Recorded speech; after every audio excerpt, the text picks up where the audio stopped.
Hello friends, welcome to M K triple S C स्पर्धा YouTube channel. तर आजचा Hindu paper आपण सुरू करूयात. पहिली न्यूज काय होती? $120 million committed to Chabahar port in Iran, completely paid said centre. मग आपल्याला माहिती की चाबहार पोर्ट जे होतं इराण मधलं, जे इंडिया डेव्हलप करत होतं इराण बरोबर मिळून, बरोबर, जे ज्यासाठी कशासाठी की अफगाणिस्तान आणि सेंट्रल एशिया बरोबर यांच्याबरोबर ट्रेड व्हावा, त्यांच्याबरोबर कनेक्टिव्हिटी वाढवावी, नॉर्थ साऊथ जो ट्रान्सपोर्ट कॉरिडॉर होता त्याला डेव्हलप करावा. पाकिस्तानकडे जो पीओके रिजन आहे आणि पाकिस्तानचा जो इन्फ्लुएन्स किंवा जो अडथळा आहे आपल्यासाठी तो बायपास करून आपण ते करावं, यासाठी आपण जो चाबार पोर्ट डेव्हलप करत होतो. त्याच्यामध्ये रिसेंटली आपण बजेटमध्ये पाहिलं की काही बजेट अलोकेशन नव्हतं केलं, काही फंड अलोकेशन नव्हतं केलं. तर त्याच्यामुळे बऱ्याच चर्चा झाली होती की असं का केलं, की युएसला पाहून आपण आपली फॉरेन पॉलिसी चेंज करतोय का, काय करतोय का. तर त्याबद्दल सेंटरने सांगितलं की $120 million कमिटमेंट होती चाबार पोर्ट बद्दलची, ती आपण ऑलरेडी इराणला दिलेली आहे, बरोबर. आणि ती पण कधी दिली? युएसने जे वेवर दिलं होतं इंडियाला इराणबाबत ट्रेड करण्याबद्दल, की एप्रिल 2026 मध्ये ते वेवर संपणार होतं. त्याच्या आधी इंडियाने ही जी कमिटमेंट होती इंडियाची चाबार पोर्ट बद्दल, ती कंप्लीट केलेली. आता आपल्याला एक्झामसाठी काय काय महत्वाचं आहे? चाबार पोर्टचं झालं ना, त्याची लोकेशन माहीत पाहिजे. त्याच्यानंतर त्याचे काय काय फायदे आहेत इंडियाला ते माहीत पाहिजेत. त्याच्यानंतर अजून कोणत्या कोणत्या रिजनमध्ये त्याच्यामुळे कंट्रोल वाढतो इंडियाचा, एक रिजनल इन्फ्लुएन्स झाला. पोर्ट आहे, मग त्याच्यानंतर तो जो गल्फ ऑफ ओमान वगैरेचा रिजन आहे त्याच्यामध्ये इम्पॉर्टन्स वाढते इंडियाची. त्याचबरोबर त्याचबरोबर त्याचे चॅलेंजेस काय आहेत त्याला डेव्हलप करण्यामध्ये, आणि ज्या पद्धतीने इंडिया आणि युएस स्ट्रॅटेजिकली त्यांचे जे रिलेशन्स आहेत ते ग्रो होत चाललेत, आणि युएस आणि इराण यांचे रिलेशन थोडेसे खराब होत चालले आहेत. मग अशा कंडिशन मध्ये चाबहार पोर्टचं जे इंडियासाठीचं इम्पॉर्टन्स आहे ते कसं कंटिन्यू राहणार आहे, याच्यामध्ये इस्रायलचा पण अँगल येतो. मग ते कसं कंटिन्यू राहणार आहे, ते कसं ग्रो होणार आहे. मग इंडियाचा जो नॉर्थ साऊथ ट्रान्सपोर्ट कॉरिडॉरचं जे स्वप्न होतं की जो ग्रो करावं, इंडियाला सेंट्रल एशिया रशिया यांच्याबरोबर कनेक्ट करावं, याच्यामध्ये याचे काय काय चॅलेंजेस तयार होत आहेत रिसेंटच्या जिओ पॉलिटिकल चेंजेसमुळे, ते आपल्याला पाहायचं आहे. पुढची न्यूज काय होती? Supreme Court gives Telangana speaker 3 weeks to rule on defections. याच्यामध्ये आपल्याला एक्झामसाठी काय काय महत्वाचं पडतं परत, की स्पीकर स्पीकर झालं. त्याच्यानंतर डिफेक्शन बद्दलची जी गोष्टी असतात त्याच्याबद्दलचे जे रूल्स आहेत, रेग्युलेशन्स आहेत, कायद्यामध्ये झाले किंवा कॉन्स्टिट्यूशन मध्ये झालं, त्याच्यामध्ये काय काय आहे त्याच्याबद्दल निर्णय घेण्याबद्दल स्पीकर बद्दल जसं सांगितलं गेलं की एक प्रॉपरली कोणती टाइमलाईन नव्हती ठरवली गेलेली. मग सुप्रीम कोर्टने यावेळेस त्यांना 3 weeks टाइम दिलाय की त्या 3 week मध्ये जे डिफेक्शनच्या गोष्टी आहेत त्यांच्या समोरच्या त्या क्लिअर करा. मग याच्यामध्ये 10th शेड्यूल झालं, ते आपल्याला माहित पाहिजे. मग ह्या सगळ्या गोष्टी आपल्याला एक्झामसाठी इम्पॉर्टंट आहेत. पुढची न्यूज काय होती, की India you trade deal also strategic turning point. जसं आपल्याला माहिती की 2008च्या अराउंड जी ट्रेड डीलची एफटीए साठीच्या ज्या निगोशिएशन सुरू झाल्या होत्या इंडिया आणि यू मध्ये, ते 2026 मध्ये येऊन कंप्लीट झाल्या होत्या. मग हे जी सुरू झाले 16-18 वर्ष लागले होते यासाठीचे. तर त्याच्यामध्ये आता येणाऱ्या काळामध्ये किंवा फक्तच त्याला एफटीए म्हणून किंवा फक्त ट्रेड पर्यंतच लिमिटेड न ठेवता त्याला बाकीच्या गोष्टींमध्ये सुद्धा कसं एक्सपांड करता येईल, कॉपरेशन झाली. मग फक्त एफटीए नाही, मग ट्रेड बद्दलच्या ज्या नेक्स्ट स्टेप असतात जसं सेसा, सेपा वगैरे त्या झाल्या. त्याचबरोबर एनर्जी कॉर्पोरेशन झालं, डिफेन्स बाबत झाल्या. या गोष्टींमध्ये हे जे एफटीए आहे त्याला अजून कसं ग्रो करता येईल, हे जे रिलेशन्स आहेत त्याला स्ट्रॅटेजिकली अजून कसे ग्रो करता येईल, एक बॅलन्सिंग ऍक्ट म्हणून इंडिया आणि यू कसं प्ले करू शकतात जगामध्ये, जेव्हा युएस चायना झालं, युएस रशिया, त्याच्यानंतर युएस इराण, हे जे जिओपॉलिटिकल कॉन्फ्लिक्ट दिसून येतात आपल्याला या काळामध्ये, इंडिया आणि ईयू हे एक बॅलन्सिंग ऍक्ट म्हणून कसं प्ले करू शकतात ना, हे सुद्धा आहे. मग एक बॅलन्सिंग ऍक्ट प्ले करण्यासाठी कोणत्या कोणत्या गोष्टींवरती त्यांना एक कंबाईन ओपिनियन किंवा एक युनिफाईड ओपिनियन कसं देता येईल किंवा कसं तयार करता येईल, यासाठी त्यांनी आता हे रिलेशन्स ग्रो केले पाहिजे. नेक्स्ट न्यूज काय होती? Kerala MP moves private bill to hold census every 10 years. आता याच्यामध्ये आपल्याला माहिती की पार्लमेंटमध्ये 2 पद्धतीचे बिल्स असतात, पब्लिक बिल आणि प्रायव्हेट बिल. आता मग हे काय असतात, हे कोण मांडतं, त्याबद्दल ते रूल्स काय आहेत, मग ते कॉन्स्टिट्युशनली डिफाईन केलेले रूल्स आहेत की लिगली केलेले रूल्स आहेत, ते झालं. मग त्याच्यानंतर जे प्रायव्हेट बिल्स असतात ते कोणत्या कोणत्या गोष्टींबद्दल मांडल्या जाऊ शकतात. मग ते नॉर्मल बिल झालं, त्याच्यानंतर कॉन्स्टिट्यूशनल अमेंडमेंट बिल झालं, त्याच्याबद्दल मांडू शकतात का, किंवा बजेट रिलेटेड काही गोष्टीबद्दल ती काही मांडू शकतात का. या सुद्धा आपल्याला गोष्टी माहित पाहिजेत. त्याचबरोबर याच्या आधी कधी हे प्रायव्हेट बिल वगैरे तयार केले गेलेले आहेत का? ते कधी प्रायव्हेट बिल याच्या आधी जे आहेत पार्लमेंटमध्ये ते पास झालेले आहेत का? मग झाले तर कोणत्या टॉपिक्सवरचे प्रायव्हेट बिल पास झालेले आहेत, हे आपल्याला माहित पाहिजे. त्याच्याबद्दल अजून एक सांगितले त्यांनी सेन्सस बद्दलची गोष्ट सांगितली, की सेन्सस दर 10 वर्षांनी व्हावं यासाठी त्यांनी प्रायव्हेट बिल इन्स्टिट्यूट मूव्ह केलं होतं. तर मग हे जे प्रायव्हेट सेन्सस बद्दलचं होतं. मग सेन्सस बद्दलचं आपल्याला माहित पाहिजे, की सेन्सस ॲक्ट 1948 काय आहे? कॉन्स्टिट्यूशनमध्ये सेन्सस बद्दल कोणत्या-कोणत्या प्रोव्हिजन्स आहेत. तर त्याच्यात तसं सांगितलं, की neither the constitution nor the census act 1948 as it stands today mandates a census to be conducted at a regular interval.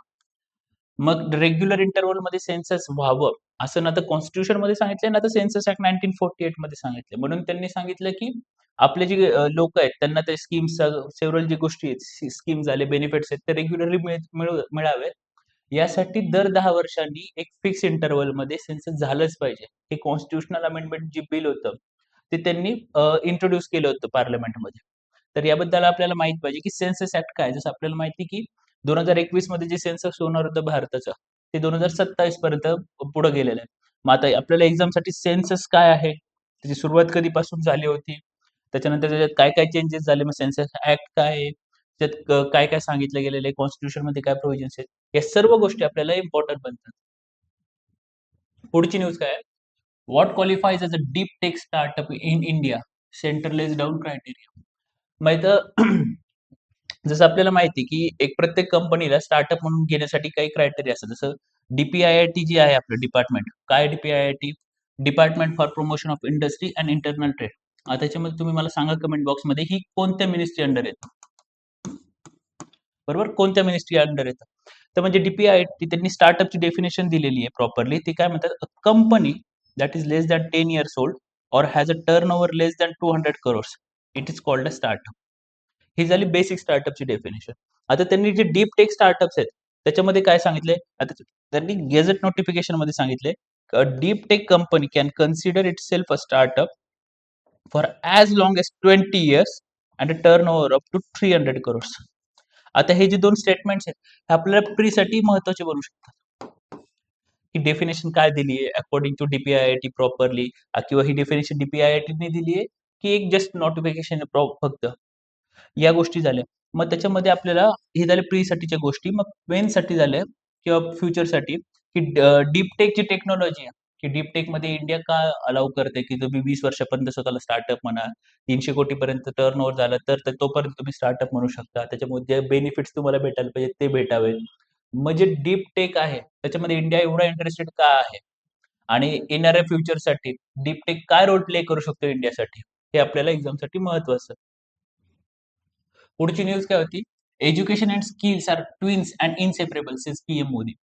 मग आता ह्यासाठी आपल्याला एक्झामसाठी महत्वाचं आहे, की एज्युकेशनला आधी आपण जे फक्त म्हणायचो, की एज्युकेशन घेतलं की जॉब मिळू शकतात. तुमची जॉब जी मिळण्याचे जे चान्सेस आहेत ते खूप जास्त वाढतात. प्रॉपर एज्युकेशन असेल, जेवढं जास्त एज्युकेशन, मग ग्रॅज्युएशन झालं, पोस्ट ग्रॅज्युएशन झालं, पी-एच-डी झालं, मग तुमचे चान्सेस वाढत जातात.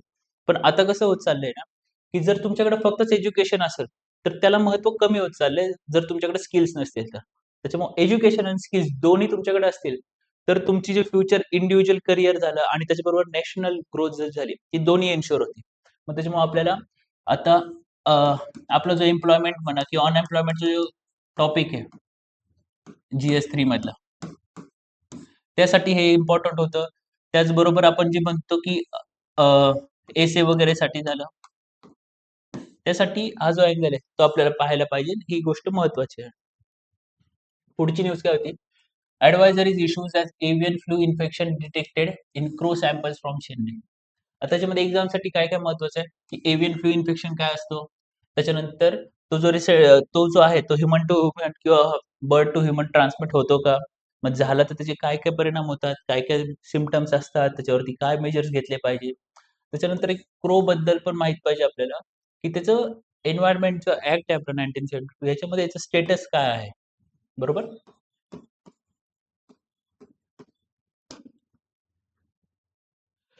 पुढची न्यूज होती RBI holds policy rate FY 26 inflation outlook seen at 2.1%. याच्यामध्ये इम्पोर्टंट काय होतं?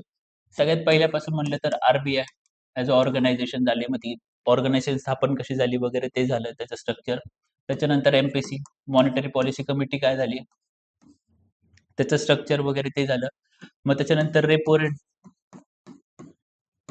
बँक रेट हे काय असतात, ते कोण डिसाईड करतात, त्या गोष्टी झाल्या.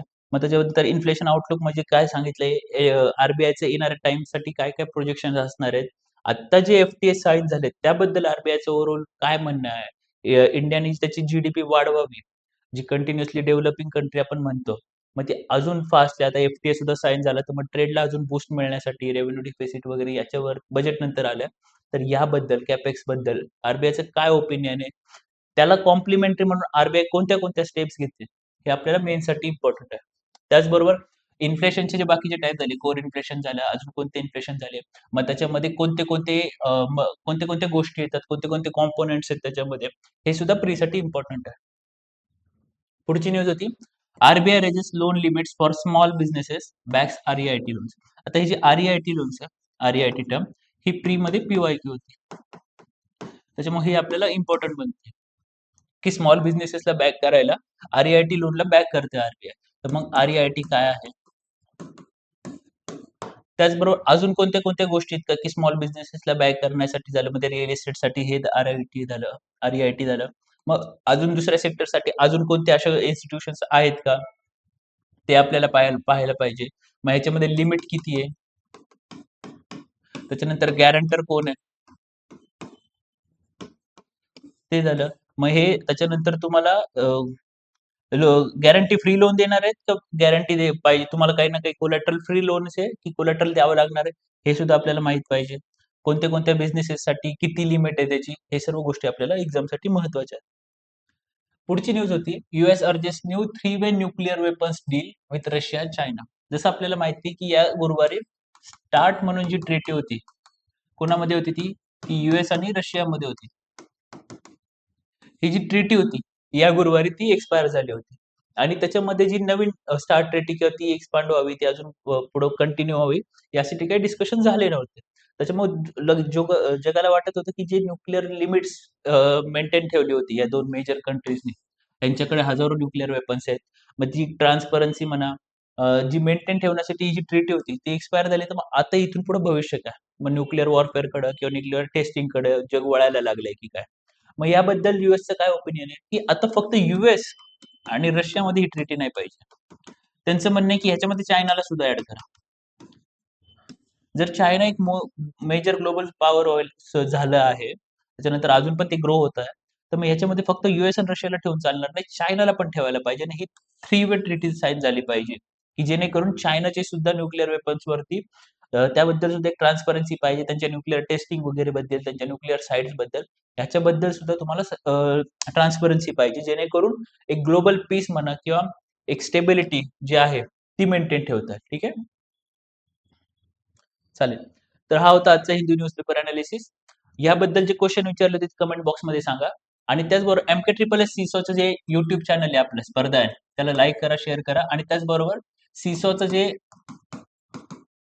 टेलिग्राम चॅनल आहे त्याला सुद्धा सबस्क्राईब करा. थँक्यू.